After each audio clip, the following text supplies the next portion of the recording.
정광훈 목사가 마스크를 턱에 걸친 채 구급차에 올라타는 모습이 공개되면서 많은 비판의 목소리가 쏟아졌습니다. 증상이 없다던 전 목사가 하루 만에 건강이 악화됐다는 소식도 오늘 들어와 있습니다.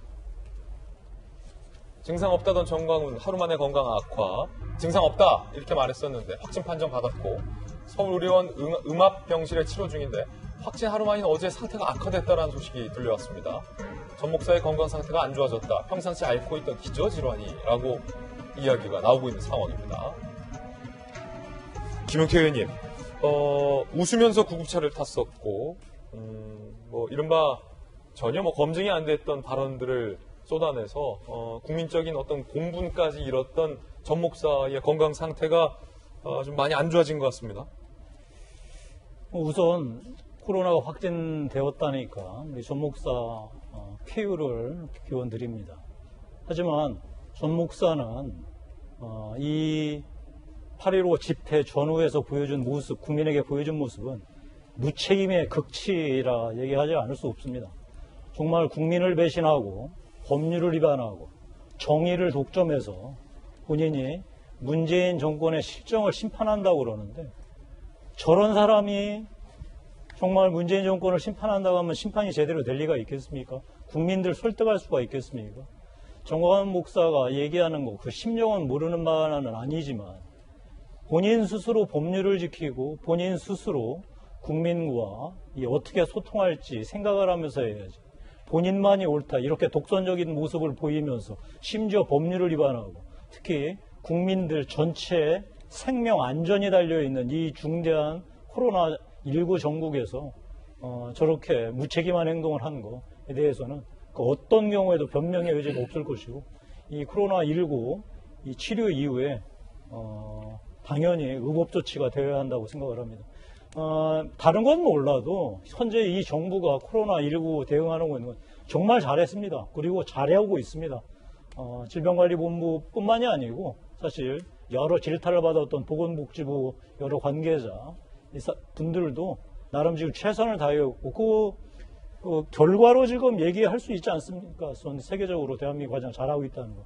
지금 현재 약간의 지금 혼란이 좀 있고 하지만 저는 국민들께서 정부가 지금 취하고 있는 여러 가지 조치에 대해서 믿고 따르고 불편하더라도 감수하는 게 가장 중요한 순간이라고 생각합니다. 그 무엇보다도 국민의 생명과 안전을 지키는 데 있어서 정부를 믿고 따라가는 것 이외에는 저는 방법이 없다고 생각합니다. 예, 사랑제일교회발 확진 양상도 심상치 않습니다. 전국 80곳으로 6일 만에 퍼지고 있습니다. 어제 오후 10시 기준 사랑제일교회 관련 확진자가 572명으로 늘었고요. 첫 환자 발생 6일 만에 충남, 강원, 전북, 경북 등 전국 80개 시군구에서 확진자가 발생했습니다. 전체 35.4%예요.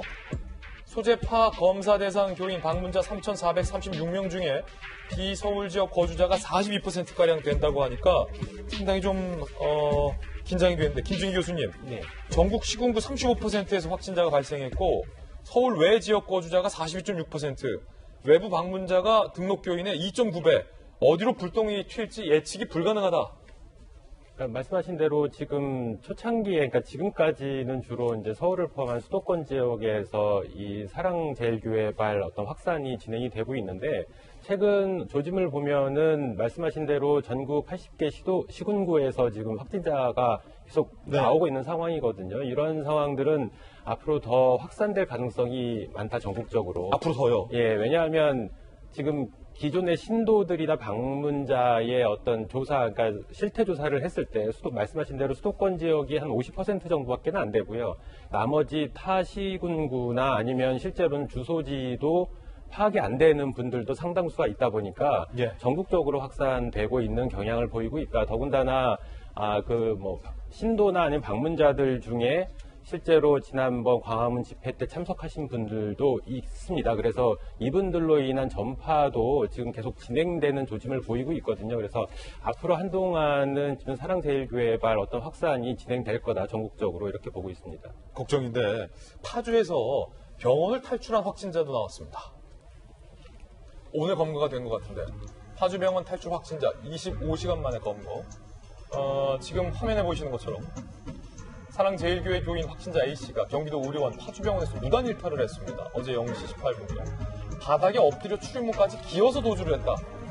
어딜 갑니까? 그렇게. 병원에서 3km가량 떨어진 곳에서 버스를 타고 서울로 이동한 것으로 추정이 됐고요. 어제 오전 10시 30분경 CCTV 확인 결과 서울 종로 한 커피숍에서 나가는 모습이 포착이 됐습니다. 오늘 새벽 1시 15분 경찰이 신촌의 한 커피숍에서 검거 후 후송을 했고 당시 커피숍에 손님 40여 명이 있었던 것으로 확인이 됐습니다. 아니 박용진 의원님 이해가 안 되는 게 그렇게 기어서 출입문까지 안 들키고 가서 어딜 가나 봤는데 신촌의 커피숍 이 상식적으로 좀 이해가 안 됩니다. 무슨 생각으로 저러는지 잘 모르겠고요. 예. 무책임 아까 우리 김용태 의원님께서 전광호 목사를 두고 되게 무책임하다 이렇게 비판하셨는데 이게 지금 본인의 문제가 아니라 여러 사람에게 특히 우리 사회 공동체에게 엄청난 그 피해를 입힐 수 있고요. 다른 사람의 생명을 위협할 수 있는 것임을 이미 코로나19 발생 이후에 온 국민이 다 알고 있는 일 아니겠습니까? 그런데 이렇게 무책임하게 탈출을 했다. 그리고 버젓이 대중이 모이는 곳으로 가서 자기가 하고 싶은 일을 한다. 도대체 무슨 생각으로 이렇게들 하는지 모르겠어요. 어쩌다가 우리 사회가 이렇게 무책임한 구성원들로 인해서 이렇게 계속 혼란과 피해를 입어야 되는지 잘 모르겠는데요. 예. 이게 방역수칙 기본이기도 하고 지금 법적으로도요. 저런 분들 다 처벌됩니다. 여러분들 누가 왜 나에게 마스크를 쓰라고 강요하고 누가 나의 인신을 구속할 수 있냐, 내가 죄졌냐 이렇게 생각하시면 안 되는 거예요. 이제는 그렇게 움직이시거나 반응하시는 것 자체가 그리고 역학조사에 응하지 않는 것 자체가 심지어는 본인이 숨기고 싶었다고 그래서 거짓말하는 것 자체가 다 위법한 행동입니다. 우리 공동체 전체를 위험에 빠뜨리는 일이기 때문에 이에 대해서 이렇게 처벌이 가능하게 되었거든요. 그래서 저런 행동은 상식적이지도 못할 뿐만 아니라 불법 행동이다라고 하는 말씀을 정확하게 말씀드리고 싶습니다. 예. 그런가 하면 사랑제일교회와는 무관하지만 버스에서 마스크를 쓰라고 요구했던 버스 기사를 폭행하는 일도 벌어졌습니다. 이러면 안 됩니다. 술에 취한 남성이요. 지금 요금 안 내고 좌석에 앉았습니다. 요금 안 냈어요. 버스 기사가 돈을 내라고 하자. 자, 이렇게 찍고요. 카드 찍고. 기사를 향해서 욕을 하기 시작합니다. 근데 마스크를 이렇게 코 밑으로 내린 상태입니다. 턱스크라고 하죠. 턱스크. 기사가 마스크를 제대로 써달라고 하자 남성이 운전석으로 다가와 삿대질을 하고 급기야 기사의 머리를 잡아당겼습니다. 폭행이 이어졌고요. 급기야 승객들과도 이렇게 이 남성 실랑이를 벌이고 있는 모습까지 고스란히 다 버스 안에 있는 CCTV 모두 마스크를 저 남성은 제대로 쓰지 않고 있는 상황에 경찰까지 출동을 했습니다. 이거 굉장히 위험한 행동. 김정인 교수님, 네. 뭐라고 좀 한마디 해주세요. 이러시지 말라고. 권위자시잖아요. 글쎄요, 왜 저런 행동을 했는지 저도 참 이해가 안 되는데, 그러니까 종종 저런 분들이 계속 나오고 있거든요. 예. 그러니까 기본적으로 마스크 착용은 그러니까 나를 보호하기 위한 수단이기도 하지만 그 다른 사람들을 보호하기 위한 배려이기도 합니다. 더군다나 그 다른 사람들 중에는 사랑하는 내 가족들도 다 포함되는 거고요. 그럼요. 그렇기 때문에 이렇게 그러니까 마스크가 중요하다고 계속 말씀을 드리지만 제대로 착용하는 것도 굉장히 중요합니다. 그래서 또 사이즈도 적절하게 맞는 거를 찾아서 쓰셔야 됩니다. 특히나 어린아이들 같은 경우에 사이즈 안 맞게 이렇게 넓게 쓰면 아무런 유효성이 없거든요. 그래서 마스크를 반드시 착용하셔야 되고 제대로 착용을 하셔야 되고 저런 행동들은 요즘 날씨가 더워서 그런지는 모르겠지만 좀 자제를 하셔야 된다 이렇게 말씀드리고 싶습니다. 예. 자제 부탁드립니다.